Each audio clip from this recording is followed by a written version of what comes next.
Hello, I'm Frank Diem, video producer of Eye on the Poconos. We're here for our last video blog, at least for a while. We've been doing the video blogs, checking in on some of the businesses in the Poconos that we visited and seeing how they're handling everything. And we have Courtney Tolino with us. She is part owner of Fruitables, of the second business that we went to last year. We had a great time. Dr. Bellinger made some really good creations down there. Fruitables has been open throughout the whole entire pandemic. How have you handled that from like the red stage? And I know Monroe County has now been in the green stage for a week.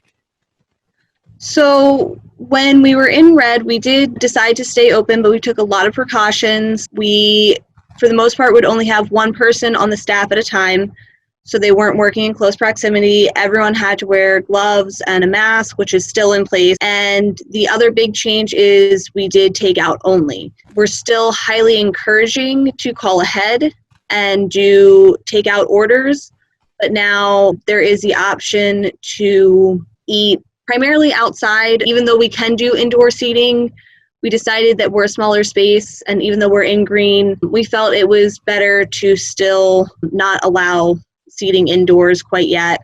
But yeah, the biggest change was having people call ahead so no one was inside waiting. So now you've been in the green. How's that been for this past week? Good. We've been seeing a lot more people, but thankfully our customers are wonderful.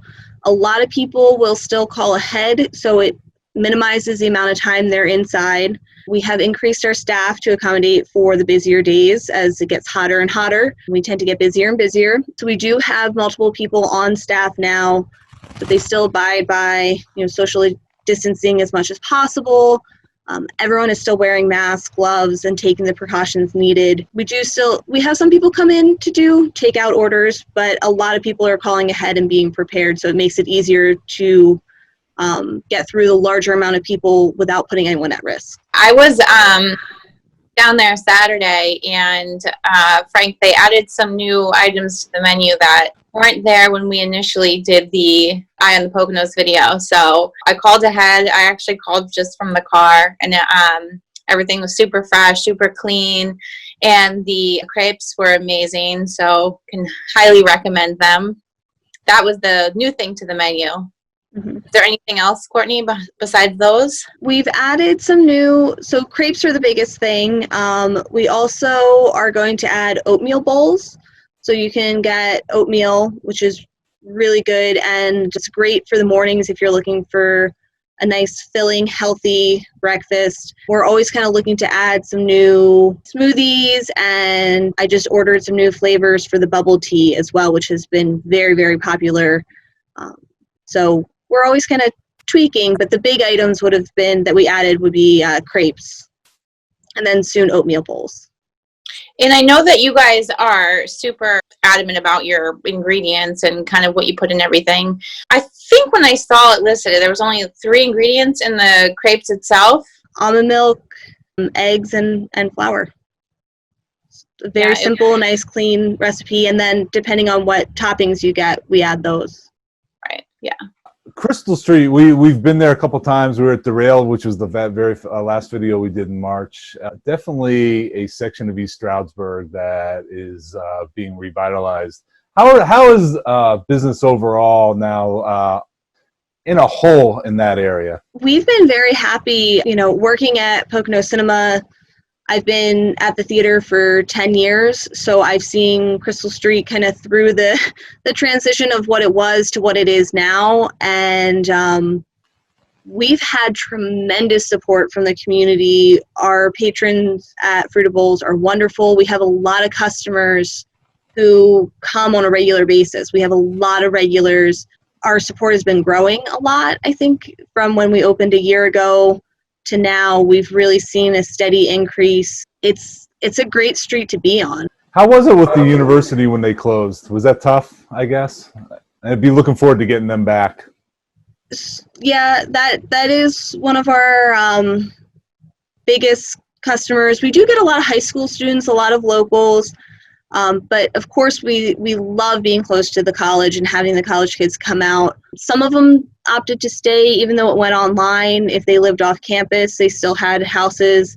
A lot of them went home, and we did see that dip. But, you know, sports teams are starting to come back, and so it's on the rise, but, you know, it's understandable. And of course, above all else, we want people to be safe, so. Just going to pivot now to the Pocono Cinema and Cultural Center. Obviously, it's a nonprofit, right? Yes. Yep. And that's obviously anything cinema-wise is a tough business right now.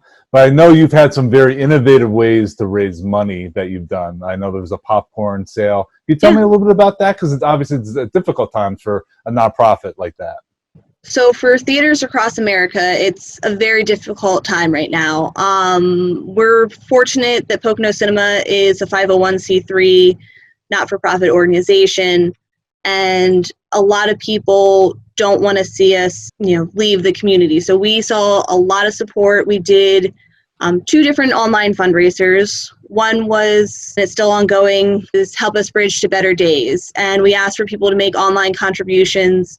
We saw anything from $20 to, I think, about $750 was the highest that we got through that for an individual amount. We raised to date over $7,000 with that campaign. So that was wonderful, because even though we're closed, we have a lot of bills that still need to be paid, because, you know, even if you're not showing movies, you still have insurance, utilities. On average, our monthly bills are about $2,000 to $3,000.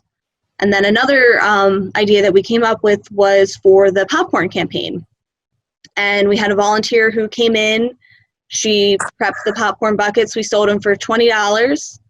And people could get our Fresh Pop popcorn, which is very popular.